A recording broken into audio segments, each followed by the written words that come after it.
Olá, boa noite a todos. Sejam muito bem-vindos ao nosso webinar, o webinar do curso de atualização presencial em empreendedorismo e gestão da Fundace, Universidade de São Paulo.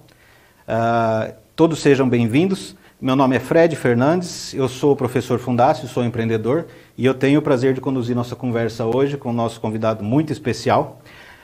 O nosso convidado, ele é Wagner Carvalho, fundador da Iluminante, consultor em estratégia e modelagem de negócios, mentor de startups e professor Fundace. Wagner, muito obrigado pela presença.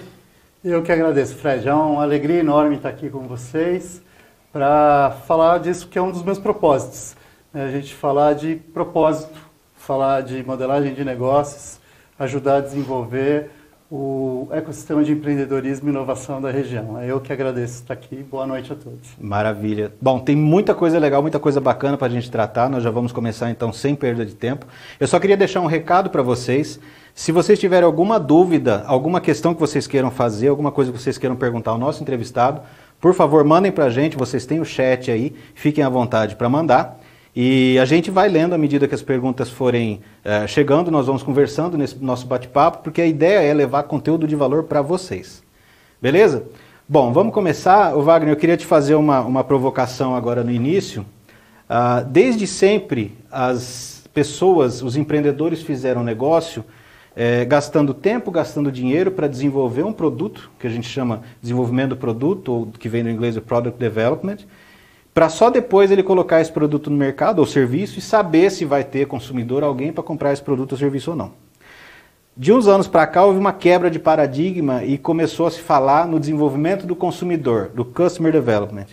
O que é isso? O que isso trouxe de novidade? Como funciona isso? Legal, Fred. Essa é uma belíssima provocação, cara, porque o que acontece, o que você falou é verdade, né? A gente vem de um paradigma empresarial em que a verdade é, se eu desenvolvo um produto cheio de funcionalidades, lindo, maravilhoso, ele vai vender. Né? Isso não é verdade mais. Porque quando a gente fala em transformação digital, a palavra-chave dessa expressão é transformação, não é digital.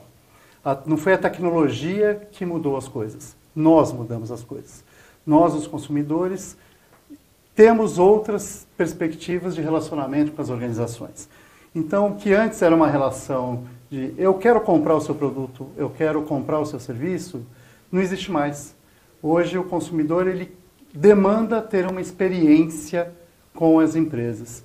E a partir do momento que eu tenho, quero, demando, exijo uma experiência com você, né, com a sua organização, naturalmente você precisa estar conectado com os meus valores, com as minhas necessidades, com as minhas dores. E cada consumidor, cada tipo de consumidor tem exatamente percepções diferentes de dores e de valores. Então, se eu não conheço de cara este consumidor, né, não faço, como você bem falou, o processo de desenvolvimento de cliente em paralelo com o meu desenvolvimento de produto, o que acaba acontecendo é que eu levo para o meu produto, para o meu serviço, as minhas verdades, e não as verdades do meu consumidor. Naturalmente, eu tendo a ter um esforço maior, um investimento maior, errar mais vezes e talvez nem mesmo atender o que ele espera do serviço ou do produto que eu estou oferecendo. Bacana. Essa metodologia ela envolve muito o que você falou, você bem falou, a resolução de problemas, né? Então eu não vou vender alguma coisa porque eu quero, eu vou vender algo que resolva algum problema teu. Eu vou te entregar valor. O que é entregar valor? E eu acho que é o grande segredo disso tudo. Isso é ótimo, esse é o santo grau do desenvolvimento dos modelos de negócio, né, Fred? Porque a primeira coisa que eu preciso entender, o valor não é meu, o valor é do cliente, né? Então, assim, vou dar um exemplo prático que talvez seja até de alguns empreendedores que estejam aí assistindo a gente, né? Se eu sou um dentista, eu tenho por obrigação ser um bom dentista, de ser tecnicamente um profissional competente, consciente, né? Dominar as técnicas da minha área de conhecimento. Mas se eu sou um dentista que atende mais crianças, eu tenho provavelmente que entender e ter percepções destas dores, dessas necessidades do meu cliente, no caso do meu paciente, diferentes se eu sou um odontologista que atende adultos. Olha só que interessante. Quando eu tenho um filho de 7 anos, né, o João Pedro, e assim, quando ele vai ao dentista, na verdade o dentista não está atendendo só o João Pedro. Ele está atendendo o João Pedro e o Wagner, pai do João Pedro. Porque ai dele se ele gerar uma experiência ruim para o meu filho. E isso é muito bacana quando a gente pensa, por exemplo, nesses públicos mais jovens, porque a gente está falando do pessoal que vem com um chip diferente, né? Antes, na minha geração, o pai e a mãe falavam, senta na cadeira e cala a boca. Não existe mais isso. Com as gerações mais novas, com esses consumidores, que são consumidores mais novos, né? Então, esse dentista, deste exemplo, né, ele tem que entender que aquela criança ela pode estar com medo, ou que ela pode demandar um entretenimento específico enquanto ela está na poltrona, ou mesmo na sala de espera. Então, isso tudo constitui uma experiência. Não é só o serviço da odontologia que está em julgamento. É a experiência que é gerada para esses consumidores, para esses clientes, esses pacientes que estão lá. E essa experiência, inclusive, ela tem a capacidade de agregar valor sobre um produto, né? Inclusive em termos de entrega de valor e de captação de valor, né? De poder se cobrar por uma experiência, né? É espetacular isso, né? Quando a gente explora, né, as dores, quando a gente explora os ganhos, as tarefas que o nosso cliente tem que entregar no dia a dia, e explora no sentido ativo, no sentido de ajudá-lo a resolver essas questões do dia a dia, é muito comum a gente encontrar origens de receita, fontes de receita diferentes, né? Vou dar um exemplo para você. Eu há pouco tempo estava atendendo um cliente da minha consultoria que trabalha com alguns produtos químicos de prevenção de contaminação em grandes empresas, né? E é uma empresa com um perfil extremamente técnico, né? Precisa conhecer, são produtos que podem ser nocivos à saúde, ao meio ambiente, e eles têm toda a competência, investem em toda a competência técnica assim, para lidar com esses produtos, naturalmente entregar um bom serviço para os seus clientes. E neste trabalho de reposicionamento, exploração do valor do cliente, nós fomos conversar com o cliente do meu cliente.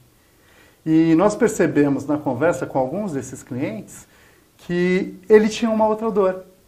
A dor do gestor era, olha, você está me apontando um monte de riscos que eu tenho no meu ambiente, mas eu não consigo gerenciar minha equipe para fazer isso.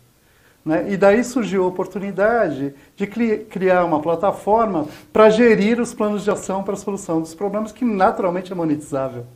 É exatamente o que você falou. Né? Dessa conexão com o valor do cliente, que nem estava ligado diretamente ao negócio dela, surgiu a oportunidade, inclusive, de gerar uma monetização de um serviço recorrente. Bacana, que não nasceria se não houvesse esse conhecimento profundo do cliente. Se ela ficasse entronada, né, ser uma profissional muito competente, mas se ela tivesse ficado entronada pensando na qualidade do produto químico, do processo para entregar o produto químico, ela jamais saberia disso. Por isso que a gente fala, modelo de negócios, não interessa se você tem uma padaria, ou se você tem uma montadora de automóveis, ou uma empresa que vai levar alguém para Marte. Modelo de negócios não se faz no laboratório. Modelo de negócios se faz na rua, conversando com o cliente, entendendo quem é a pessoa que vai interagir com a tua organização. As respostas não estão dentro do escritório. Nunca estiveram. Elas só estão para o empreendedor, né? Porque a gente tem esta mania de fazer um produto maravilhoso para a gente consumir. O problema é que nós somos um só. Aí a gente não consegue crescer. Fantástico. Aí você tocou num ponto interessante, então. Quando começa esse trabalho de modelagem de negócio, você estabelece algumas hipóteses e tal, e a grande diferença, pelo menos do meu ponto de vista, dessa metodologia, é que você vai validar essas hipóteses antes, você vai no mercado para ver se realmente é isso. Conta um pouquinho para a gente como é que funciona esse processo de validação. Excelente, Fred, muito legal isso. Na verdade, são duas coisas, né? Uma delas é realmente validar hipóteses. Antes, a gente validava produtos, né? Normalmente o pessoal de marketing pegava uma série de requisitos na rua, ou quando eu falo pessoal de marketing, parece que eu estou falando de uma organização gigante, né? O empreendedor pega as suas verdades, né, transporta aquelas verdades para um monte de funcionalidades do seu produto ou do seu serviço, né, e bota aquilo para vender. Esse ciclo todo, ele sempre foi um ciclo muito longo, né? Por quê? Porque não é simples você transformar necessidades que você acredita que existam, em funcionalidades de um produto ou serviço, ou funcionalidades de um serviço, ou características físicas, tangíveis de um produto, né? E fazer todo o trabalho de roupagem desse negócio, de marketing, de imagem, de embalagem, de tudo isso, para levar para a rua. Esse é um processo lento e caro. Esse é o ponto. Quando você inverte esta lógica e você parte, a gente costuma falar, um bom modelo de negócio, ele parte de uma visão abrangente, mas ele começa simples. Por quê? Porque o que eu tenho que fazer, como você mesmo mencionou, a palavra é essa mesma, hipóteses. Eu acredito que o meu cliente vá reconhecer aquele valor que eu estou entregando e estará disposto a pagar por ele. Esta é uma hipótese que a gente chama de hipótese de valor. A segunda hipótese é, eu acredito que existem tantos clientes para pagar por aquele valor que eu vou ter um modelo de negócios, uma empresa sustentável. Eu preciso validar essas duas hipóteses o mais cedo possível. Então, eu monto soluções simples, protótipos simples do meu negócio. Quando eu falo protótipo, não é sistema, né? Eu já vi de tudo. Protótipo é produto sem embalagem, às vezes protótipo é um vídeo demonstrativo, né? E eu vou para a rua, vou até os meus clientes, escolho num primeiro momento clientes que estão dispostos a me ajudar. Todo mundo tem na sua rede de relacionamentos potenciais clientes que sentem a dor que está sendo analgesiada pelo valor que eu estou entregando e que estão dispostos a me dar feedback. Né? Nesse caso que eu dei da empresa que trabalha com químicos, foi bárbaro. Um dos clientes, eu estou falando de um cliente que é um gerente corporativo de um grande grupo, assim, grupo que fatura mais de 1 bilhão. A frase dela para minha cliente, que é a CEO da empresa, que é uma empresa pequena, foi, o que você quiser desenvolver para melhorar esse produto, me chama que eu te ajudo. Me interessa te ajudar. Esse cliente está disposto a dar feedback, a dar retorno, a fazer críticas construtivas. Antes de você pegar um caminhão de dinheiro e botar no produto, um caminhão de dinheiro e colocar no marketing, e um esforço e uma frustração enormes. Então a regra é, faça simples, erre rápido, aprenda rápido, pegue esse aprendizado e jogue no desenvolvimento de produto. Essa é a boa. Eu quero voltar depois nesse finalzinho, mas antes, só para complementar o que você estava falando, da empresa grande e tal, essa possibilidade de você fazer a validação, de você buscar conhecer o problema, a dor, conhecer teu cliente e entregar valor para ele, qualquer empresa pode fazer isso, de qualquer segmento, qualquer tamanho? Qualquer. Não existe. Pode ser empreendedor individual. O exemplo que eu dei do dentista, né? Se você perguntar de alguma forma para os pais das crianças, que são seus pacientes, suas pacientes, se você perguntar para os seus pacientes diretamente, né, para todas as pessoas que convivem com este serviço, não tenha dúvida que você vai ter informações reveladoras. Você vai perceber que as pessoas têm dores e esperam ganhos nas experiências que você nem imagina. E que muitas vezes são simples e baratos. E fazem toda a diferença entre eu estar com você ou estar com a empresa do lado. Se a gente for parar para pensar, além de sermos profissionais, de estarmos no meio, antes de tudo, em primeiro lugar, nós somos consumidores. Ótimo. E eu até desafio vocês a refletirem a respeito disso. Ninguém ouve a gente. Que empresa que ouve, que quer saber se você foi bem atendido, se o produto ou serviço foi bom, se atendeu às suas expectativas, é a coisa mais rara do mundo acontecer.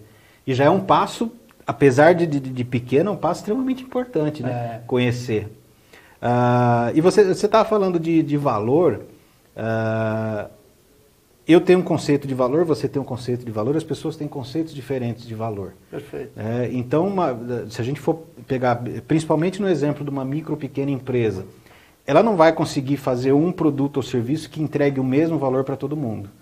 Daí a necessidade de você segmentar o mercado. Perfeito. Conta um pouquinho para a gente como é que funciona essa segmentação, o que existe de importante na segmentação de mercado. Bacana. Ó, isso que você falou é absolutamente verdadeiro e fundamental, Fred. Não existe uma solução que atende todo mundo. É o famoso jaquê, né? O francês, que todo mundo usa, né? Já que isso serve para um, serve para outro. É mentira, não serve. Né? Por quê? Porque a percepção das pessoas para os atributos de qualidade que você está entregando no seu produto ou serviço são diferentes. Então, não adianta eu tentar, vou tentar tornar isso tangível. Eu tenho uma confeitaria, tá certo? Eu passei a vida inteira me especializando, eu gosto de produtos de altíssima qualidade. Não adianta eu fazer os meus bolos todos com chocolate belga se o meu segmento de cliente não dá a mínima para o chocolate que eu estou usando. Por quê? Porque o chocolate belga é mais caro que o nacional. Eu vou trazer mais custo para esse produto que eu estou entregando. Vou naturalmente ter que aumentar o preço de venda desse produto que eu estou entregando, ou reduzir a minha margem, talvez ofender a margem de lucratividade que eu espero ter, que eu acredito que seja correta. E estou entregando um negócio para o qual o meu cliente, para ele, não faz a menor diferença. Então, eu tenho que entender estes segmentos. Né? Entender um segmento não é... As pessoas ainda têm muito paradigma de que, se eu sei o sexo, se eu sei a faixa etária, se eu sei a faixa de renda, acabou. Então, meu produto é para homens de 25 a 50 anos que ganham X mil reais, tem uma renda familiar de X mil reais por mês. Isso continua sendo necessário, mas não é suficiente, cara. Por quê? Porque o consumidor mudou. Como a gente está conversando, o consumidor mudou. Então, este mesmo perfil de pessoa tem demandas diferentes. Então, eu vou ter... eu vou te dar um exemplo muito claro no bolo, né? Poxa, eu me relaciono com um monte de gente de classe média, talvez classe média alta até, né? Eu nunca vi ninguém que esteja se lixando para o chocolate belga nesse grupo. Ou seja, se eu fosse levar pela renda, eu ia falar, essas pessoas, elas ganham X mil reais por mês. Então, essas pessoas só vão consumir o chocolate belga. Na verdade, elas não estão nem aí para o chocolate belga. Então, eu tenho que segmentar, e o segmentar não é só a experiência no momento. É a experiência antes, durante e depois do processo de venda. Eu tenho... Que canais que essas pessoas... Com que canais essas pessoas querem se comunicar comigo? Eu sou um exemplo disso. Eu não lembro a última vez que eu fui numa agência bancária, meu caro. Eu passo longe da porta de agência bancária. E não é porque o banco presta um serviço ruim para mim. Eu sou cliente do meu banco, tanto pessoa física como jurídica, há mais de 20 anos. Agora, ele percebeu que existe um tipo de cliente que não quer mais ir na agência, que quer fazer tudo por meio digital e ponto final. Então, o meio de relacionamento, ele me atende. Não tem um gerente me enchendo a paciência e ligando para o meu telefone uma vez por semana para oferecer serviço. Entendeu? Então, eu preciso entender, conhecer essas camadas, que a gente chama esses clusters, né? Esses tipos de segmentos diferentes que eu tenho e que eu quero atingir. Porque muitas vezes, e é uma decisão difícil para o empreendedor, né? Porque você fala, eu quero vender. Quero abraçar. Eu quero vender, meu. É óbvio que eu quero vender, eu quero sucesso para minha empresa. Aí você acha que, não, deixa eu dar uma ajeitadinha aqui e eu vendo para outro segmento. Aí você destrói as duas experiências. Porque você não está preparado. Você vai tirar foco dos segmentos prioritários que você deveria estar atendendo, de uma experiência que você conhece, já validou, vai tirar o foco desse cara e vai gerar uma experiência pobre para isso aqui. Sem dúvida. Tá certo? Tira o vozinho da fila do banco. Então, tira o vozinho ótimo. Meu pai tem 85 anos, cara, é aposentado do Banco do Brasil.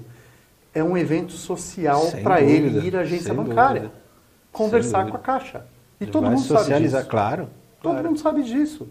E ele é super bem recebido e atendido. E assim, você vai tirar esse canal? Um banco 100% digital não serve para esse consumidor. Não vai servir esse existem, claro que existem, mas não é para esse consumidor. Sem dúvida. E você estava falando uma coisa interessante, que é outro paradigma também que foi quebrado ao longo do tempo, dessa questão de segmentação de mercado, né? Até pouco tempo, uma ou duas décadas, a segmentação de marketing era, não, é idade, é classe social, é onde mora e tal. Cara, pega quem é consumidor de tênis de corrida.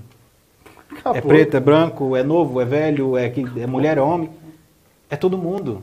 Então, isso é uma coisa fantástica de você começar a analisar quando você vai trabalhar a tua segmentação de mercado, porque você começa a identificar os comportamentos que unem as pessoas, né? Essa eu acho que é a grande sacada, né?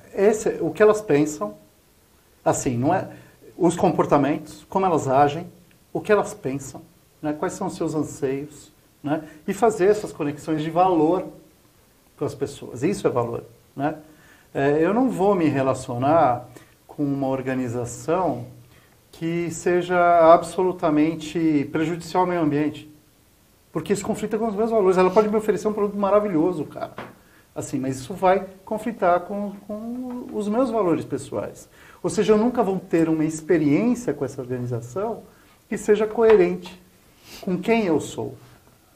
E isso cada vez mais amplia, né? Isso é uma evolução, né? Que ela é absolutamente imparável, não tem jeito. Se você voltar para o paradigma, a gente tem exemplos, né? A gente tem exemplos de empresas que até hoje ficam marretando as pessoas com chamadas de call center, vendendo produtos que não interessam. Ainda existe, isso vai existir. Existe uma transição nesse processo. Mas quanto mais o nosso mercado amadurece, quanto mais as barreiras de entrada caem, mais seletivo ele vai ficar. Porque a partir do momento que você alguém entrega uma experiência melhor, não há o que fazer, meu amigo. Não dá para voltar. Todo mundo se acostuma rápido ao bom. Graças a Deus. Sem dúvida. A coisa legal que você estava comentando com relação ao chocolate belga, né? Se eu vou baratear meu produto, se eu vou encarecer meu produto. Existem, como a gente estava falando, existe público para tudo, né? E se você pensa em vender barato, você vai ter... Não é que seja uma coisa ruim, porque o cara que dá valor no barato é o cara que dá valor no barato. Ele não valoriza uma coisa diferenciada, um produto requintado. Não, o valor dele está no comprar barato. Não é ruim, desde que todo o teu modelo de negócio seja estruturado para funcionar e te render com vendendo barato. Você tocou num ponto fundamental. Você sabe que foi muito curioso, eu palestrei na Inova Ribeirão.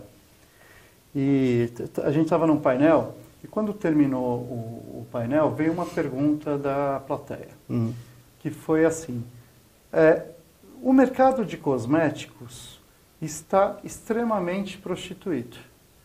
Como você vê a atuação do empreendedor no mercado desse?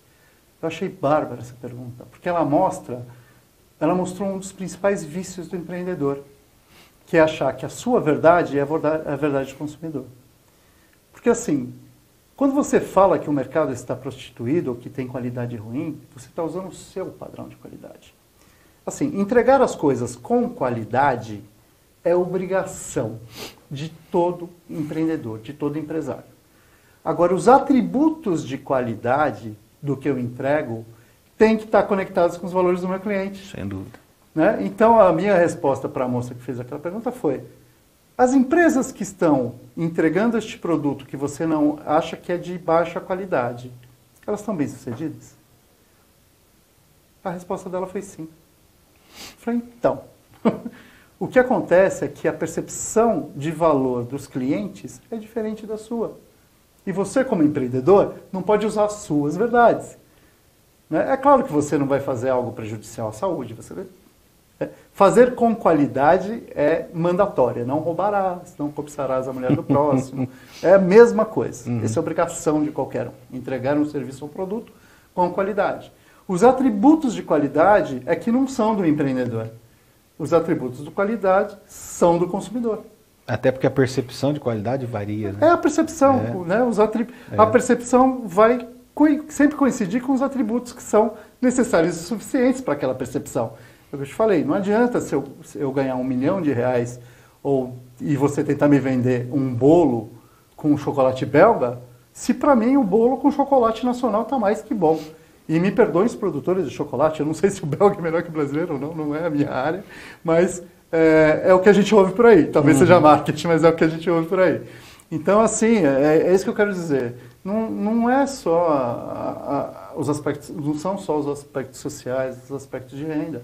É a conexão que eu tenho com aquela experiência. Aquele bolo me deixa feliz da vida. Acabou. Ponto final. Não adianta você, vendedor, falar, não, eu vendo um bolo com chocolate belga. Eu vou falar, parabéns, vou comprar o outro, que é mais barato e atende e me satisfaz, me traz uma experiência positiva. Bacana.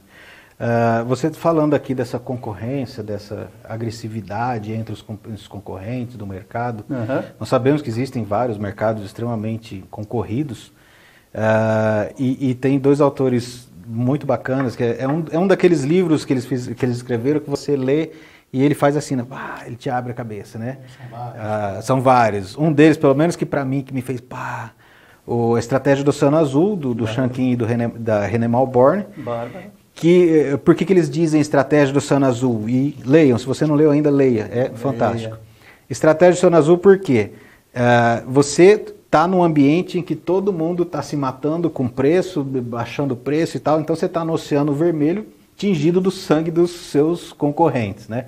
Então a ideia deles é você construir uma inovação de valor que te leve a navegar no Oceano Azul, ou seja, você não tem concorrência naquele meio, né, em que você conseguiu criar essa inovação de valor. Fala um pouquinho para a gente dessa inovação de valor e se isso é algo factível, algo possível de ser feito pelo pequeno e microempreendedor. Sempre é. Assim, eu adoro o Oceano Azul, assim, porque ele nos leva à disciplina, primeiro porque ele está muito conectado com a abordagem do Business Model Canvas, do Business Model Generation, que é uma ferramenta que eu tenho 27 anos de carreira, pelo menos desses 27 anos de carreira, pelo menos 15, 18 anos eu trabalhei com os famosos Business Plan, né, que eram documentos enormes, né, complexos, absolutamente complexos, e quando você terminava ele provavelmente metade ia para a gaveta, porque o mundo já tinha mudado e você tinha que naturalmente refazer aquilo e não tinha tempo de fazer porque você estava na operação, você tinha que conduzir os negócios do dia a dia.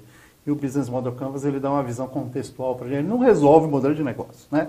Colar post-it na parede não resolve o modelo de negócio de ninguém, mas ajuda muito a você ter a visão de interdependências, uma visão abrangente do teu modelo. E o Oceano Azul, a estratégia do Oceano Azul, ela está muito conectada, né?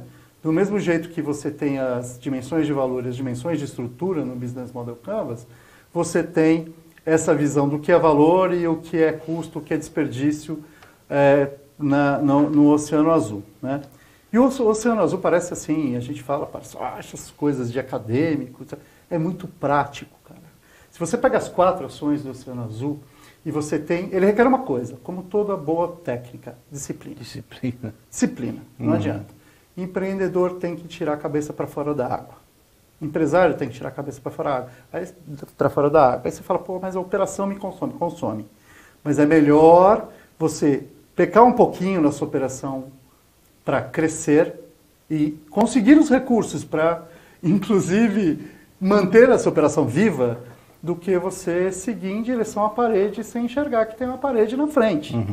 Então, se a gente pega, por exemplo, as 4 ações do Oceano Azul, elas são bárbaras.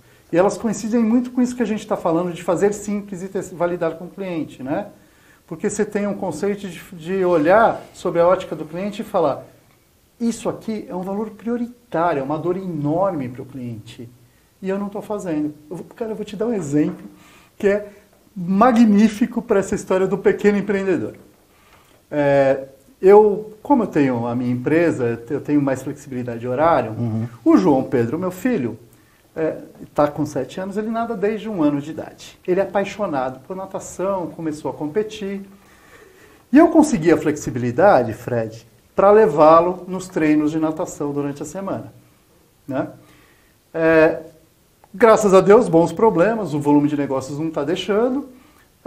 Eu tive que contratar, minha esposa e eu tivemos que contratar um motorista, um taxista, para levar o João Pedro.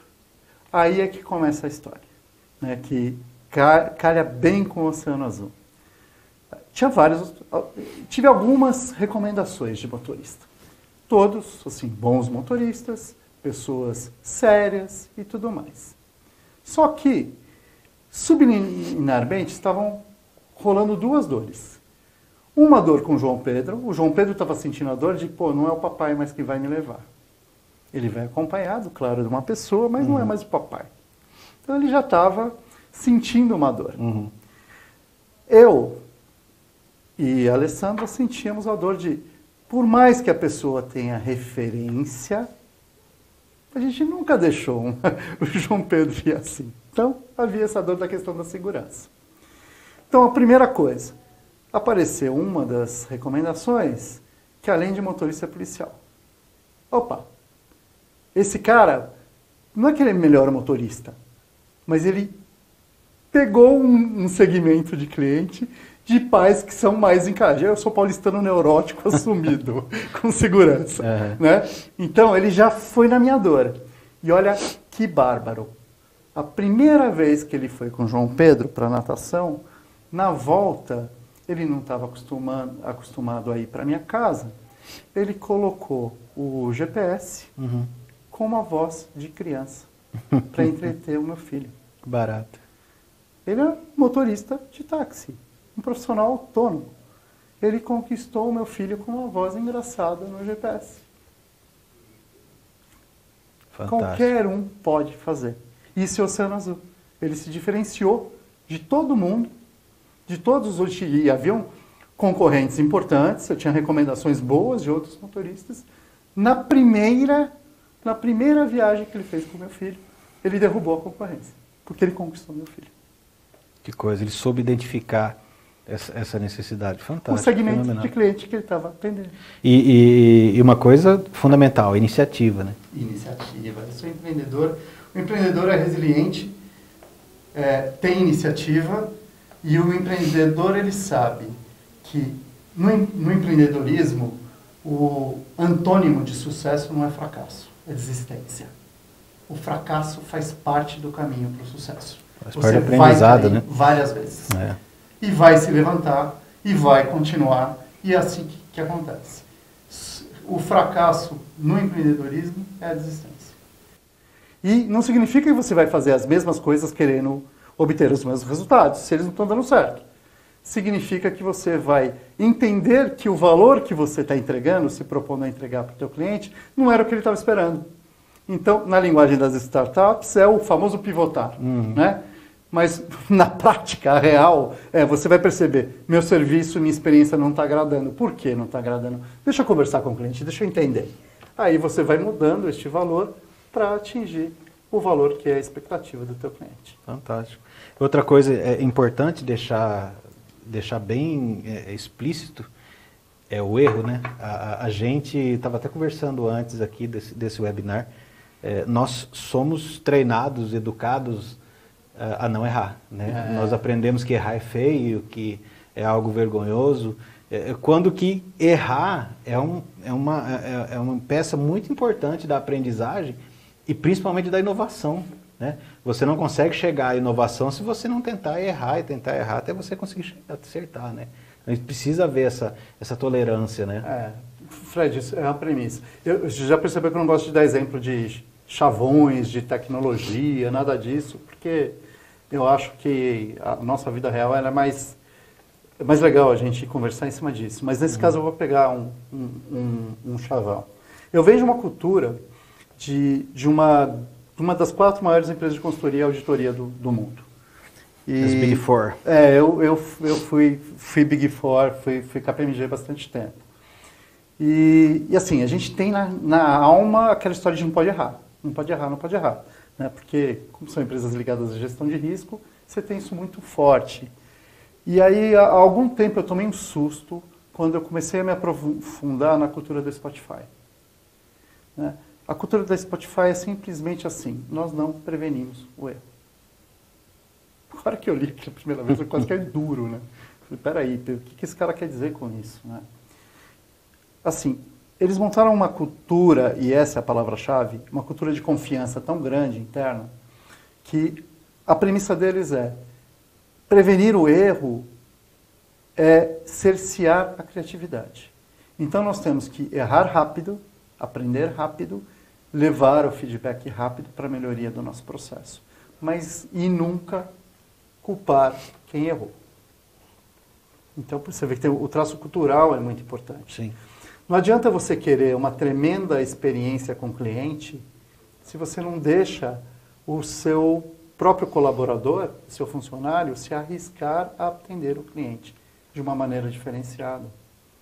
É claro que você tem que ter sempre os olhos do dono, principalmente quando a gente está falando de empresas pequenas, de microempresas. Né? Claro que você precisa sacar desvios rápido. Né? Mas se você falar, qualquer atendimento a cliente falar, faça o quadradinho e só o quadradinho, ainda mais não é uma cultura latina, cara. Talvez uma cultura anglo-saxã tal, funcione melhor. Mas numa cultura latina que nós somos próximos, nós somos mais amáveis, nós gostamos de mais conexão humana, né? Perdão, com mais conexão humana, isso não funciona. Eu tenho que errar para aprender, não tem outro jeito de aprender, senão errar na vida. Senão eu faço laboratório, né? Na planilha tudo funciona. Exato. Mas vamos lá para a rua, vamos lá conversar com o cliente. Todo modelo funciona na planilha. Tem como é que é o ditado? No PowerPoint fica bonito, mas na hora de pôr no Excel você vê que não deu muito certo. Mais ou menos isso. E quando você vai para a rua é pior ainda, né? Porque não fica bonito no Excel e a conta não fecha quando você vai falar com o cliente. Exato. Né? Bom, a gente tem uma pergunta aqui do Lucas. Lucas, muito obrigado pela sua pergunta.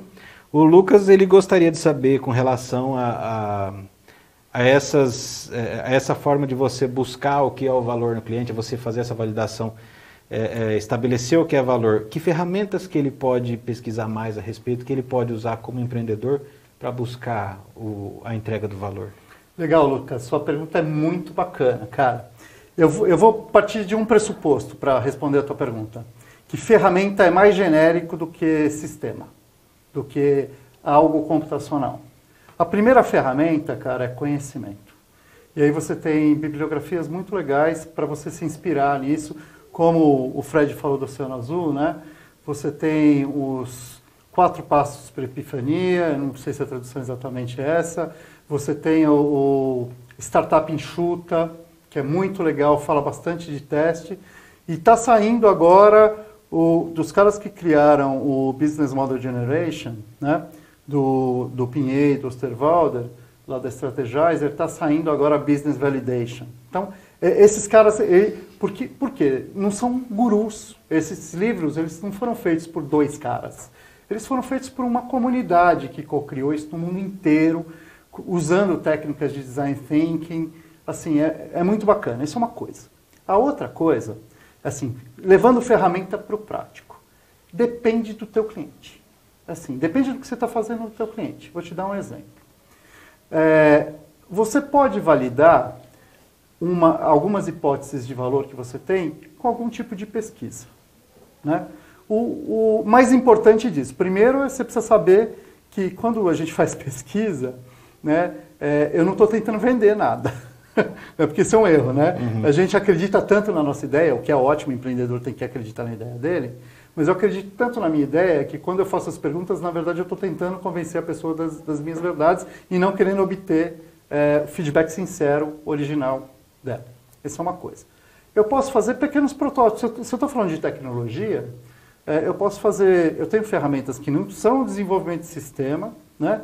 Que eu posso fazer as telas para simular como vai ser a navegação de uma determinada plataforma que eu estou fazendo. É barato, algumas gratuitas, né? E é muito mais rápido de fazer. Tem algumas experiências que até um vídeo mostrando o funcionamento serve para fazer validação. Então, o importante... tem outro exemplo legal, que tem uma validação que a gente chama de concierge, que é uma interação que ela vai ser eminentemente digital, mas que você coloca pessoas para fazer. De repente, num primeiro momento, é uma pessoa no telefone que está respondendo. Não é um robô, um chat, nada parecido com isso. Por quê? Porque você não está validando produto. Esse é o ponto.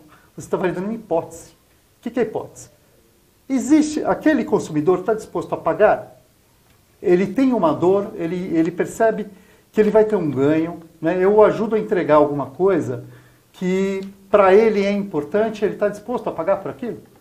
Porque depois você leva isso para o produto e faz lindo, maravilhoso, em sistema, ou sei lá, seja lá o que for, né?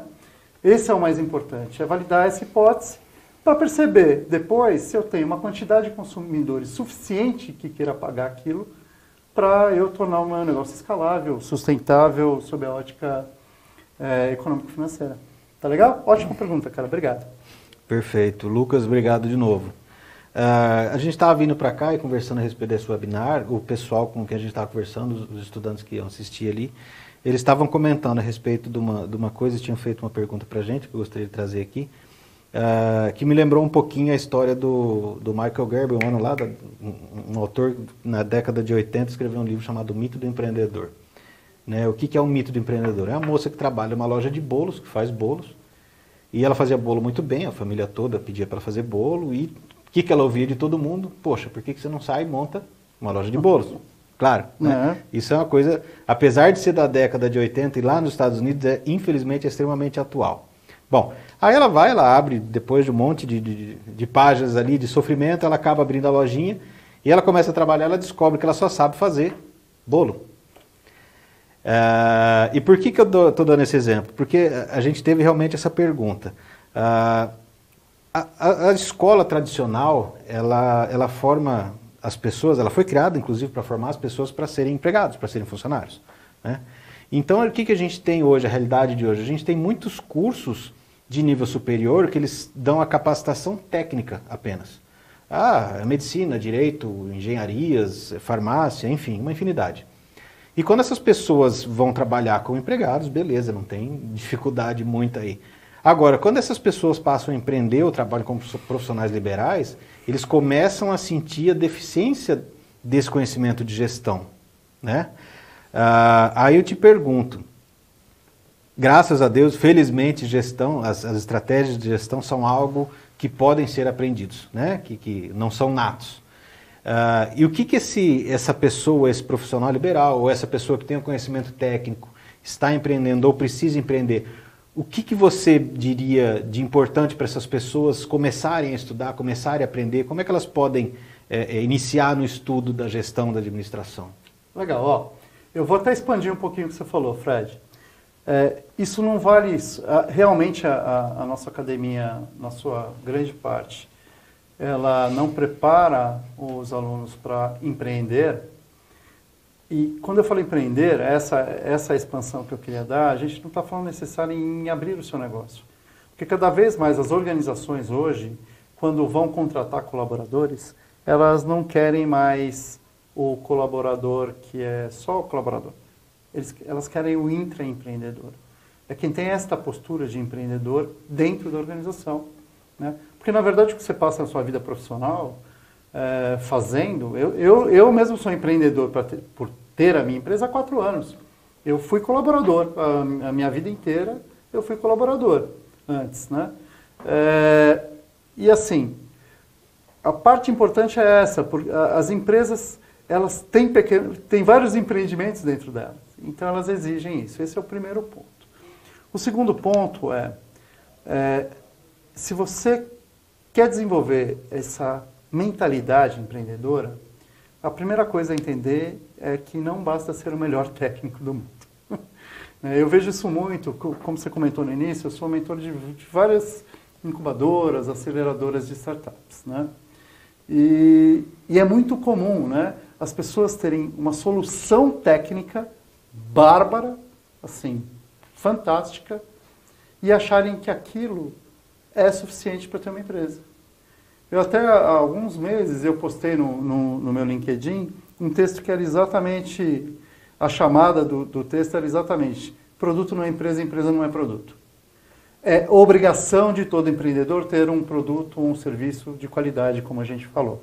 Mas eu tenho, como empreendedor, eu tenho que desenvolver várias outras competências, né, que são necessárias para montar e manter uma empresa e fazer com que essa empresa se expanda, né? Por exemplo, é muito comum pegar pessoal de área técnica, né, de medicina, fala, número não é comigo. Assim, contabilidade eu vou terceirizar. Uhum. Assim, a contabilidade operacional você pode até terceirizar, mas quem tem que saber os números da empresa é o dono da empresa, é o empreendedor. Então, Então você vai ter que ter uma conexão com finanças, você vai ter que ter uma conexão com contabilidade. Você vai ser líder ou não vai ser líder? Você tem que saber de técnicas de RH, não tem outro jeito. Então, esse caminho é o caminho a ser percorrido pelo empreendedor. Não adianta ser super técnico. E aí vem uma coisa muito legal, que é assim, os modelos de negócio, cada vez mais, eles são copiados mais rapidamente, né? Por mais disruptivos e inovadores que eles sejam. Então, eu não consigo dar conta de tudo sozinho. Então, cada vez mais, as parcerias estratégicas são críticas. Sempre vai ter alguém que entrega um pedaço da minha cadeia de valor melhor, mais rápido e mais barato que eu, porque é especializado naquilo, né? Então, eu costumo falar, eu prefiro ter 1% do Google do que 100% da consultoria do Wagner, né? Porque é muito mais interessante você compartilhar pedaços do negócio estrategicamente para crescer mais rápido e ter, não garantias, mas ter potencialmente defesas da concorrência. Por quê? Vou dar um exemplo prático para você. Um diferencial competitivo do meu negócio, que eu percebi analisando os valores do meu cliente, é que ele valoriza muito a entrega em 24 horas do meu produto, seja lá qual for. Imagine você, se eu faço um produto que é esse vaso, por exemplo, esse vaso de plantas, se eu tiver que ficar me preocupando com a estrutura logística para entregar em 24 horas esse negócio. Porque o 24 horas pode virar 12 amanhã. Pode chegar alguém e falar, entrega o vaso em 12. Então é muito mais coerente eu ter um parceiro que seja especializado nessa distribuição, nesse shipping, nessa logística. E ambos crescemos. Eu entrego um valor para ele, ele entrega um valor para mim. E eu tenho mais confiança de que se aparecer amanhã um maluco concorrente e falar, eu entrego em 18 horas esse negócio, que isso vai ofender este meu parceiro estratégico. Porque este é o negócio central dele. E ele vai estar preocupado o tempo inteiro em otimizar os processos dele para entregar o mais rápido possível, né? Então, essa formação, né, de uma rede inteligente, né, de uma rede de parceiros inteligente, ela faz parte... É muito difícil para o empreendedor no começo. Não, mas é um pedaço do meu negócio, né? A gente... Assim... não é a ideia, né, que faz a diferença. O que faz a diferença é executar a ideia da melhor forma possível. Provavelmente, nesse momento, a ideia do seu negócio, tem milhões de pessoas que estão tendo a mesma ideia. É a capacidade de entregar um negócio mutante que consiga evoluir rapidamente, né, de acordo com as mudanças de valor do consumidor, do seu cliente, é que faz a diferença. É uma coisa engraçada, né? Tem um ditado que fala que a bacia de ideias custa 10 centavos, né? Quer dizer, e as pessoas, é uma coisa comum, né? Porque você fala, pô, tive a ideia e tal, e você não compartilha com ninguém, você não conta com ninguém, com medo das pessoas roubem tua ideia, quando é justamente o contrário, né? Para você conseguir fazer isso acontecer, você vai precisar de gente, você vai precisar de parceria. E se você tem a ideia, e como você disse, você não executa, você não tem nada. Não tem nada. Não adianta, não resolve nada. Você tocou em 2 pontos importantes aqui que eu gostaria de falar a respeito que são inclusive 2 quadrinhos do Business Model Canvas, que é a questão das parcerias e do teu core, né? Então, o que você pode pedir de ajuda para parceiros e o que você não pode terceirizar, que é o teu core que você tem que guardar. Dá uma dica rapidinha para a gente saber o que eu preciso guardar para mim e o que eu posso terceirizar. Fred, isso vai variar muito, muito, muito de negócio a negócio, né? Assim, tudo que eu gero e que provoca, é um dos exemplos, e provoca custo de substituição no meu cliente. O que é um custo de substituição? Toda vez que ele olha para o meu copo, para o copo do meu concorrente, e ele pensa em largar o meu copo e pegar o do concorrente, ele sente uma dor. Isso é um custo de substituição. Toda vez que eu gero um custo de substituição no meu cliente, isso é um diferencial importante que eu tenho. Então, provavelmente, eu não vou querer passar esse diferencial para ninguém, né? Eu tenho um ex-cliente que virou amigo, que no negócio dele, ele tem uma plataforma, né? Um marketplace, né? Digital. E ele vende produtos. E existem várias plataformas de marketplace no mercado. Várias, e com preços muito acessíveis. Ele percebeu que o tipo de experiência de relacionamento que ele gera com o cliente, né, os atributos desse relacionamento que ele quer colocar, ele não pode dividir com ninguém. Então, ele está desenvolvendo um pedaço da plataforma que é dele, né? Então, essa análise ela é muito individual, mas esse é um bom caminho. Assim, esse pedacinho do valor que eu estou entregando, ele gera dor se o meu cliente for mudar para a concorrência, então esse cara é um forte candidato a eu deixar quietinho dentro de casa. Bacana. Tá? Legal. Bom, Wagner, estão chegando várias perguntas aqui. Opa, vamos fazer um bate-bola rápido aqui.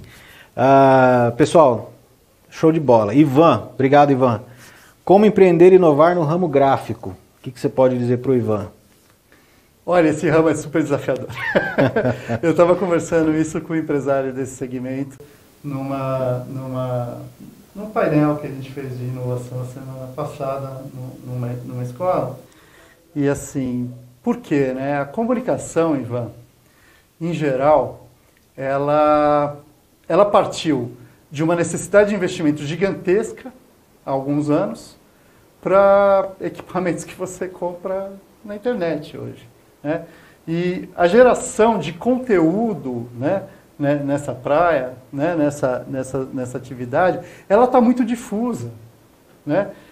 Qualquer um pode trabalhar com isso, né? E com uma vantagem, você consegue trabalhar com investimentos menores em qualquer lugar, né? Volto a te dizer, o que eu vejo pouca gente fazer é conectar o que eu estou fazendo com os valores do meu cliente. Esse é o segredo, exagerei, né? Essa é uma dica, né? Assim, tá bom, eu vou gerar gráfica, né? Vou gerar coisas de gráficas.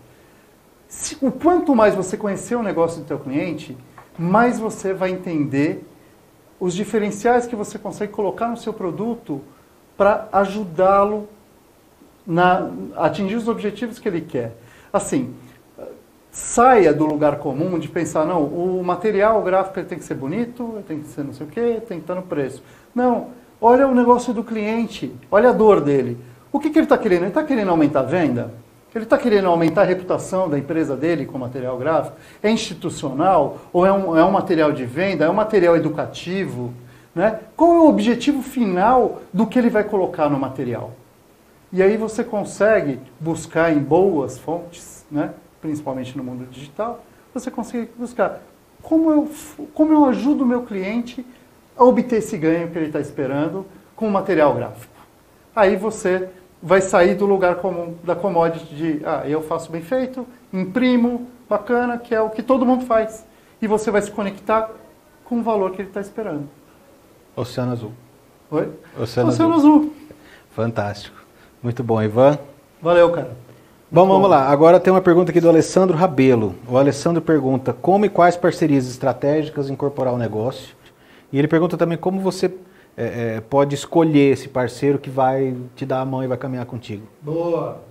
Alessandro? Alessandro. Boa, Alessandro. Obrigado, cara. Ótima pergunta. Acho que a primeira a gente meio já falou, né? Escolher parceiros estratégicos é assim. A primeira parte é o que eu vou entregar para parcerias e o que eu vou manter dentro de casa.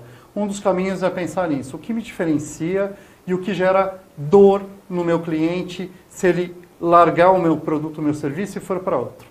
Se isso gera uma dor no cliente, então eu tenho que falar, opa, peraí, eu provavelmente não vou querer dividir isso, porque esse é um dos meus diferenciais, né? Naturalmente, coisas que eu posso proteger a propriedade intelectual. Isso é outra coisa mais objetiva, assim, né? Eu tenho algum processo, algum método, algum dispositivo que eu tenho uma reserva de propriedade intelectual, eu não quero que ninguém veja, né? Que eu tenha esse tipo de diferencial. Muito bem. Agora, a continuidade da pergunta, ela é super interessante também, né? Porque eu falei, sempre vai ter alguém que entrega um pedaço da tua cadeia de valor mais rápido, melhor, né? E mais barato que você. Ótimo. Mas a gente não pode esquecer de um outro aspecto. Parcerias são casamentos. Lembra que assim, CNPJ não tem parceria com CNPJ. Na verdade, são CPFs que têm parcerias com CPFs. As histórias são humanas. E nós somos humanos. Então, a dica para você é o seguinte. Procure entender nesses parceiros se, além da competência técnica, se os valores individuais deles são semelhantes aos seus. Né? Porque muitas vezes o cara pode ter uma tremenda competência técnica, mas ele está disposto a fazer coisas que você não admite que sejam feitas com seus clientes. Ou o contrário, ele não faz coisas que você admite que sejam feitas com seus clientes. E aí o que acontece?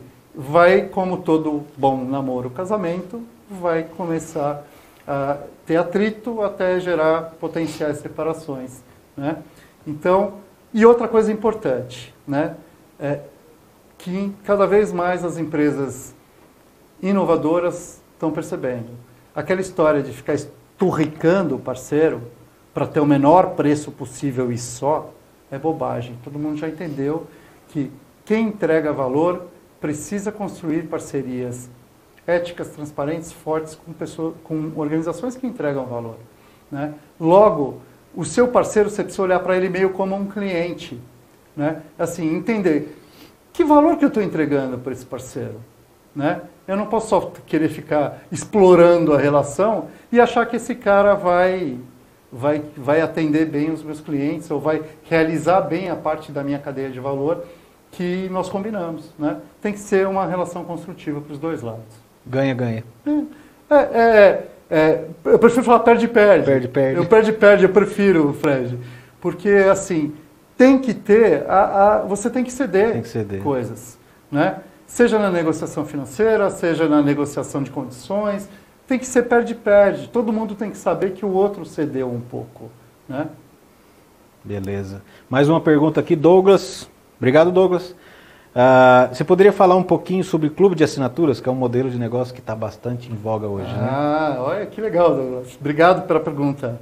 Show de bola. Clube de assinaturas, cara, eu vou expandir um pouquinho o conceito. A gente falou aqui muito na noite inteira que os clientes não querem mais comprar produto e serviço, eles querem viver experiências. Muito bem.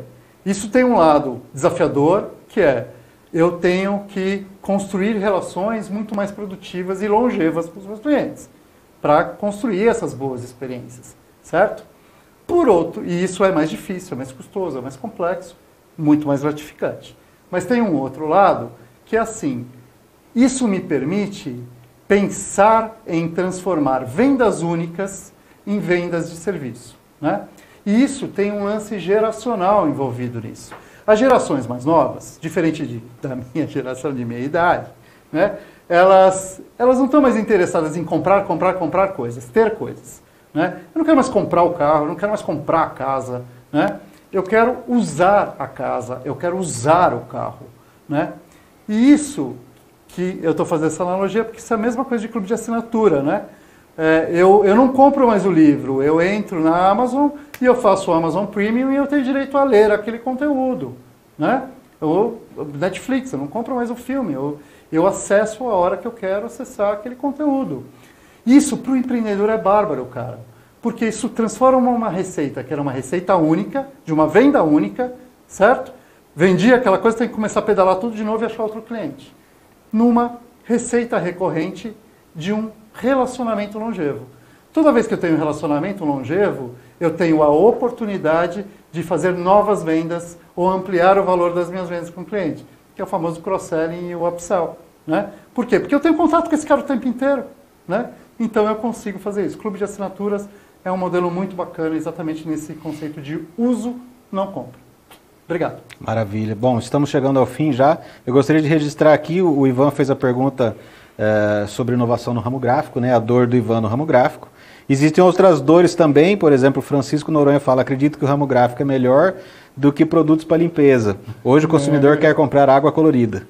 Como criar valores para o cliente, algo que ele pergunta, né? Ele diz que ele tem 67 anos de produção para produtos de limpeza e a dor do cliente é preço. A gente falou essa dificuldade a necessidade de você estabelecer todo o modelo de negócio para que consiga vender com preço e consiga levar adiante, que não dá tempo de responder agora. Pode procurar depois, a gente conversa. Pode até, isso poderia passar o e-mail para eles passam as perguntas e você responde para eles, pode ser? Pode, claro que Fantástico. pode. Então, se tiver mais alguma dúvida, além desse tempo nosso, que infelizmente o tempo é curto, mandem para cá e a gente encaminha, o professor responde para vocês. Claro. Só mais dois comentários aqui e muito obrigado de novo a todos. O Alexander, em uma distribuidora, a melhor opção para obter a maior quantidade de produtos diferentes ou focar em somente um segmento para vendas? A gente pode encaminhar para você responder. E tem um comentário muito bacana do Flávio Henrique também, obrigado Flávio. Trabalho com produtos personalizados B2B, ou seja, empresa vendendo para empresa, né, business to business. Na minha região tem muitas gráficas, mas muitas vezes acabo vendendo produtos gráficos junto com meus produtos, justamente por conseguir identificar o momento e entregar a comodidade ao cliente, é o que você estava falando do serviço, da experiência. Certo? Bom, o nosso tempo infelizmente acabou, então como eu disse para vocês, a gente vai encaminhar as perguntas ao professor, ele vai responder para vocês. Eu quero convidar todos vocês para que deem uma conferida, deem uma olhada no site, entre em contato com a Fundace. Cara, esse curso de atualização, empreendedorismo e gestão está sensacional. Então, tudo que a gente tratou aqui, muita coisa mais bacana, atual e prática, principalmente prática, para que vocês consigam colocar na prática do negócio de vocês, está nesse curso aqui. Então, procurem, se informem melhor e eu desejo muito sucesso e boa sorte a todos, porque realmente nós somos empreendedores também, nós sabemos que não é bolinho, não é fácil. Wagner, de novo, muito obrigado pela tua presença, por estar aqui com a gente. Gostaria de deixar suas considerações finais. Pessoal, super obrigado. Assim, como eu falei para vocês, a gente falou de propósito, né? E um dos meus propósitos que eu falei no início é ajudar a desenvolver esse ecossistema de empreendedorismo e inovação da nossa região, né? E de qualquer lugar, na verdade. E assim, busca informação, tem muita informação disponível, mas o principal, assim, que eu diria é foco. Pensa grande, mas vai fazendo coisas pequenas, aprendendo, evoluindo, errando, evoluindo, trazendo esse conhecimento para dentro e faça isso na rua. Fala com o teu cliente, porque em laboratório dificilmente o modelo de negócio sai. Um abraço grande para vocês e obrigado pela atenção. Moçada, é isso. Muito obrigado de novo por vocês estarem até aqui com a gente, acompanhando a gente aqui. Obrigado por todo o pessoal da técnica também, que faz a mágica acontecer aí por trás. Um abraço a todos, então, e muito sucesso para vocês. Obrigado. Até mais.